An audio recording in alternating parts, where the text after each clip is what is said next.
जो किसी व्यक्ति के जीवन को सफल और कुशल बनाते हैं। उस व्यक्ति की ऐसी बातें सुनकर गुरुदेव उस व्यक्ति की तरफ बहुत ही ध्यान से देखते हैं और वह साधु जी बोलते हैं कि सबसे पहले तो तुम यह जान लो कि कोई भी व्यक्ति इसलिए सफल नहीं होता क्योंकि वह इसकी कामना करता है, बल्कि इसलिए सफल होता है क्योंकि वह उसे कमाता है।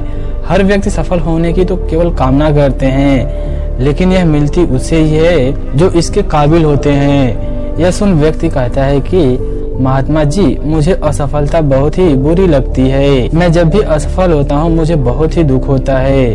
मैं भीतर से पीड़ा का अनुभव करता हूँ। यह सुनकर बोधिधर्मन कहते हैं कि सबसे पहले तुम यह समझो कि योगी संस्कृत में सफलता और असफलता जैसा कुछ भी नहीं होता। जो व्यक्ति इस जीवन को केवल एक विशाल समस्या और एक मात्र सीढ़ी के रूप में देखता है, उसके लिए कोई भी असफलता नहीं होती। जो इंसान इस जीवन में घटने वाली साधारण घटना को भी अपना लक्ष्य बना लेता है, वही जीवन में सफल या असफल होता है। यदि कोई भी व्यक्ति अपने जीवन को एक विशाल संभावना की सीढ़ी के रूप में देखता है और अगर उसके साथ कुछ अच्छा होता है तो वह अपने भलाई के लिए इस्तेमाल करता है उसको, और यदि उसके साथ बुरा होता है तो वह उसे भी अपनी भलाई के लिए ही देखता है, इस्तेमाल करता है। देखो, यदि समय अच्छा चल रहा है, परिस्थितियां आपके अनुकूल हों, तो कोई मूर्ख इंसान भी खुश और शांत रह सकता है। लेकिन वही परिस्थिति हमारे हाथ में ना हो, हमारे खिलाफ हो और हर तरफ से निराशा हमारे हाथ लगे, तो ऐसी परिस्थिति में भी व्यक्ति को खुश और शांत रहने के लिए अपने भीतर कुछ अलग होना जरूरी है। यदि एक राजा के पास अपने शत्रु राजा के सेना की तुलना में अधिक सेना है, तो ऐसी परिस्थिति में एक कमजोर और कायर राजा भी युद्ध को जीत सकता है। अगर हम इसको दूसरी तरीके से देखें तो इसको जीतने के लिए अद्भुत साहस और योजना की जरूरत पड़ेगी। कहने का अर्थ यह है कि हमारे जीवन में विपरीत परिस्थितियां आएंगे ही, या तो हम उसका उपयोग कर सकते हैं जिससे खुद को मजबूत और पहले से बेहतर बनाने के लिए हम उसका उपयोग कर सकते हैं। अब इसका चुनाव हमारी स्वयं के हाथ में होता है, या फिर बैठकर रो सकते हैं। अब इस दोनों का चुनाव हमारे स्वयं के हाथों में होता है और यह नियम हर चीज के लिए लागू होता है। साधु उस व्यक्ति की तरफ देखते हुए कहते हैं कि मान लो तुम्हारे जीवन में एक बहुत ही भयंकर घटना घटी, लेकिन इसका भी इस्तेमाल स्वयं के विकास और खुशहाली के लिए कर सकते हो। यदि तुम साफ तौर पर यह देख पाते हो कि तुम्हारे जीवन की सारी छोटी मोटी घटना एक सीढ़ी की भांति हैं, उस विशाल संभावना तक पहुंचने के लिए चुनना तुम्हें है। बहुत महत्वपूर्ण यह है कि तुम कुछ भी करो, बस लक्ष्य केवल एक ही होना चाहिए, विशाल संभावना की ओर जाना। और यदि तुमने इसे निर्धारित कर लिया तो तुम्हारे जीवन की हर घटना तुम्हारे लिए फायदेमंद बन जाएगी। सफलता फायदेमंद है, हम जानते हैं, लेकिन असफलता की बातें करते हैं, तो असल में यह और भी ज्यादा फायदेमंद है। इसके लिए उससे डरना बंद करें, क्योंकि असफलता स्वयं में बहुत ही डरावनी है। यदि आप इससे डरेंगे तो यह आपको और भयानक और डरावनी लगने लगेगी। इसलिए असफलता से डरो मत। फिर उस व्यक्ति ने कहा कि महाराज, आपकी पहली बात तो मैं समझ गया कि मुझे असफलता से डरनी नहीं चाहिए। फिर वह व्यक्ति पूछता है कि महाराज, कृपया करके मुझे समय के नियंत्रण के विषय में कुछ बातें बताइए। मैं अपना अधिकतर समय बेकार की चीजों में खत्म कर देता हूँ। अपना समय निर्धारित कैसे करूँ, इसके बारे में थोड़ा हमें बताइए। व्यक्ति का ऐसा प्रश्न सुनने के बाद वह भिक्षु कहते हैं, जिसे हम जीवन कहते हैं, वह असल में समय और ऊर्जा का एक खास सामंजस्य है। लेकिन दुर्भाग्य से ज्यादातर लोग इस समय और ऊर्जा के खास सामंजस्य को सही तरह से संभालना कभी सीखते ही नहीं हैं। समय की प्रकृति ऐसी है कि यदि हम कुछ करें या ना करें, वह अपनी गति से चलता रहता है। हमें इसे धकेलने की जरूरत नहीं पड़ती। लेकिन समय पर महारत हासिल किए बिना कोई भी व्यक्ति अपने लक्ष्य की प्राप्ति के लिए कोई भी सुनिश्चित नहीं कर सकता। गुरु की ऐसी बातें सुनकर वह व्यक्ति कहता है कि हे गुरुदेव, समय को मुट्ठी में कैसे करें। फिर उस भिक्षु ने उस व्यक्ति की आंखों में देखते हुए कहा कि तुमने समय को नियंत्रण करने की बात की है, लेकिन क्या तुमने कभी समय को नियंत्रित किया है? यह सुन व्यक्ति कहता है कि नहीं, लेकिन प्रयास जरूर किया है। तब बोधिधर्मन ने कहा कि तुम इसे नियंत्रित कर भी नहीं सकते हो। तुम चाहे जो भी कर लो, लेकिन समय को नियंत्रित नहीं कर सकते, उसे पीछे नहीं मोड़ सकते। यह बस लगातार आगे बढ़ता रहता है। तुम तो समय को नियंत्रित नहीं कर सकते, लेकिन स्वयं को नियंत्रित कर सकते हो। यह तो केवल भागता रहेगा, तुम करो या ना करो। तो इसको नियंत्रित करने का बस एक ही तरीका है, खुद की ऊर्जा के काम करने के तरीके पर महारत हासिल करना। यदि तुम एक ऊंट की चाल चलोगे तो बहुत थोड़ा चल पाओगे, लेकिन यदि तुम वही चीते की चाल चलोगे तो उतने ही समय में बहुत लंबी दूरी तय कर पाओगे। जो काम एक व्यक्ति 10 साल में पूरा करता है और तुम उस काम को केवल 1 साल में कर लेते हो और फिर तुम दोनों 100 साल तक जीते हो, तो असर और अनुभव की गहराई के मामले में तुम 1000 साल तक जिंदा रहोगे। और केवल यही एक तरीका है जिसके द्वारा समय को अपने नियंत्रण में कर सकते हैं। यदि हम इसको साधारण शब्दों में कहें तो जिसने स्वयं पर महारत हासिल कर ली उसने समय पर भी महारत हासिल कर ली, और जिसने समय पर महारत हासिल कर ली तो उसके लिए जीवन एक तरीके से मिठास बन जाता है।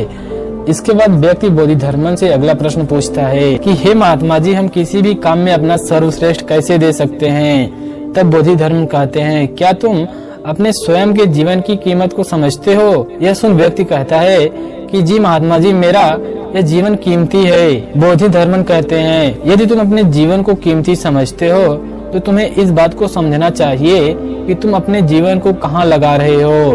तुम्हें सिर्फ इसलिए किसी काम को नहीं करना चाहिए क्योंकि दूसरे भी इस काम को कर रहे हैं। जब तुम किसी भी काम में अपना कीमती जीवन, समय और ऊर्जा लगाते हो तो तुम्हें केवल वही कार्य को करना चाहिए जो तुम्हारे लिए मायने रखता है और जिसे करने में तुम्हें आनंद आता है। इस बात से कोई फर्क नहीं पड़ता कि कोई काम फायदेमंद है या नहीं। यदि उस काम को करने में तुम्हारा दिल नहीं है तो तुम उसमें कभी भी अपना सर्वश्रेष्ठ नहीं दे पाओगे।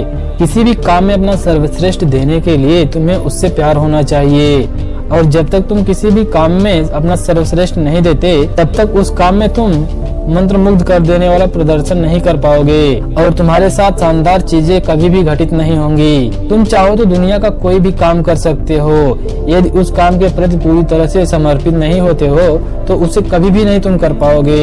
हो सकता है उस काम से तुम्हारी केवल रोजी रोटी चले, लेकिन उसमें अपना कोई भी छाप नहीं छोड़ पाओगे, न कोई अलग छवि बना पाओगे।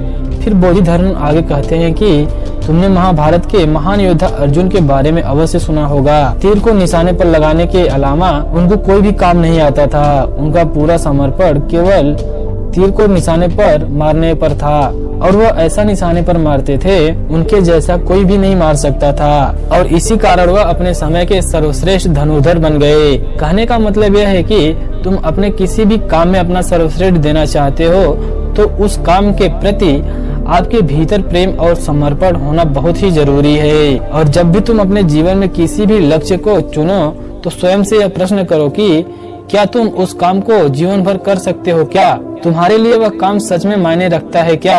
और जब तुम पीछे मुड़कर देखोगे तो क्या तुम्हें उस पर गर्व और खुशी महसूस होगी क्या जो तुम कर रहे हो? यदि उसका जवाब हाँ है तो तुम्हें वही काम करना चाहिए। गुरु की ऐसी बातें सुनने के बाद व्यक्ति अगला प्रश्न उनसे पूछता है कि हे महात्मा जी, मैंने बचपन से यह सबको कहते सुना है कि व्यक्ति को कड़ी मेहनत करनी चाहिए तभी उसे सफलता मिलती है, तो क्या सच में कड़ी मेहनत किसी को सफल बना सकती है?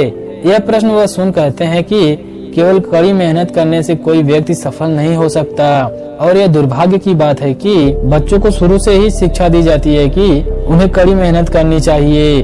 पढ़ाई हो या फिर अन्य काम, उसमें कड़ी मेहनत करो, और वह बच्चा फिर कड़ी मेहनत करता है, जबकि ऐसा नहीं होना चाहिए। जब कोई भी व्यक्ति कड़ी मेहनत करेगा तो एक गधे की भांति वह जीवन जिएगा। किसी भी काम को प्रेम के साथ, आनंद के साथ करना चाहिए, खुशी के साथ करना चाहिए।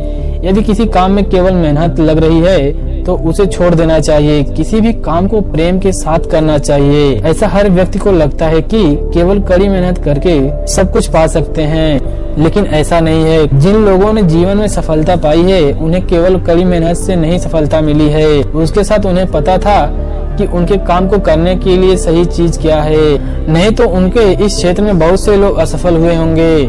हो सकता है कि वह इनसे अधिक मेहनती हो लेकिन तब भी असफल हुआ हो और फिर बाद में जाकर सफल हुआ हो, क्योंकि उन्होंने सही चीज और सही समय को नहीं समझा कि उन्हें मेहनत के साथ क्या करना चाहिए। इसलिए केवल कड़ी मेहनत से कुछ नहीं होगा। जब तक उस काम को सही तरीके से नहीं किया जाएगा तब तक कोई भी व्यक्ति सफल नहीं हो सकता। यह सुन व्यक्ति कहता है कि हे महात्मा, मैं अंत में आपसे एक और प्रश्न करना चाहता हूँ। जीवन को कैसे सही तरीके से हम जी सकते हैं, उसके लिए हमें क्या करना चाहिए? तब बोधिधर्मन कहते हैं, यदि तुम किसी काम को सही तरीके से करना चाहते हो तो तुम्हें उसके लिए सही जानकारी होना बहुत जरूरी है। उदाहरण के लिए, यदि तुम घुड़सवारी करना चाहते हो तो उसके लिए तुम्हें उसे चलाने की सही जानकारी होनी चाहिए, अच्छे से ज्ञान होना चाहिए। और यही चीज हमारे जीवन पर भी लागू होती है। यदि आप इस जीवन को सही तरीके से चलाना चाहते हो तो हमें जीवन की प्रकृति के बारे में सही तरह से पता होना चाहिए। उदाहरण के लिए, यदि एक घोड़े को चलाना चाहते हो तो उस घुड़सवारी के लिए तुम्हारा साधारण और ऊपरी ज्ञान बहुत है। लेकिन वहीं कोई घुड़सवारी सैनिक उस घोड़े को युद्ध में ले जा रहा है तो उसे घुड़सवारी का पूरा ज्ञान होना जरूरी है। घोड़े के व्यवहार के बारे में सब कुछ पता होना जरूरी है कि घोड़ा कब कैसे व्यवहार करता है। ठीक उसी तरीके से जीवन में अच्छी तरीके से जीने के लिए तुम्हें कुछ ज्यादा करने की जरूरत नहीं है। लेकिन यदि तुम अपने जीवन को संपूर्ण अस्तित्व और जागरूकता के साथ जीना चाहते हो तो तुम्हें इस जीवन को स्वयं को पूरी तरह से गहराई से जानना होगा। यदि तुमने खुद को बहुत ज्यादा अशांति व्यर्थ की चीजों से भर रखा है तो इसका मतलब यह है कि तुमने स्वयं को सही तरीके से संभाल नहीं पाया है। यदि तुम यह नहीं जानते हो कि कैसे अपने जीवन को सतर्कता, जागरूकता, उल्लास, संतुलन के उच्चतम स्तर पर रखा जाए, तब जाकर तुम केवल संयोग से ही सफल होगे।